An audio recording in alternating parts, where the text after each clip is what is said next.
এখনকার আন্দোলন, দেশের রাস্তায় চলছে দাবির ঝড়। বিস্ফোরক দাবির সামনে যেন ঢাকার রাজপথ একেবারে নুয়ে পড়েছে। শাহবাগ থেকে শুরু হওয়া এই আন্দোলন এখন দেশজুড়ে ছড়িয়ে পড়েছে। একের পর এক দাবির ঝড়, যার ফলে যোগাযোগ ব্যবস্থা চরমভাবে ভেঙে পড়েছে। রাস্তা বন্ধ করে মানুষকে জিম্মি করে বসে আছেন আন্দোলনকারীরা, কেউ 1 ইঞ্চি সরছে না। অটোরিকশা, পুলিশ, বিসিএস সবই এখন আন্দোলনের অংশ।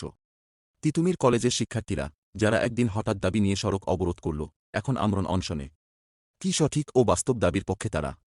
গাজীপুরের ডিজিটাল ইউনিভার্সিটির নাম পরিবর্তনের দাবি এখন চরমে। চাকরিচ্যুত পুলিশ সদস্যরা আজ আর বসে থাকতে রাজি নয়। গত বছর আগস্টে যখন তাদের আশ্বাস দেওয়া হয়েছিল, তখনই তারা সোজা সড়ক অবরোধ করে বসে পড়ে। এখন তাদের দাবি, হারানো চাকরি ফিরে চাই। এত আন্দোলন, কিন্তু কে জানে পরের দিন কি দাবি নিয়ে নতুন ঝড় উঠবে? জানে না অসহায় ঢাকাবাসী। দাবির পাহাড়ে চাপ পড়ে গেছে অন্তর্বর্তী সরকার, আর ছাত্রসমাজ যে সরকারের উপর চাপিয়ে দিচ্ছে অগণিত দাবি, এটা কি আসলেই প্রত্যাশিত ছিল? কি হবে আগামীকালের আন্দোলন?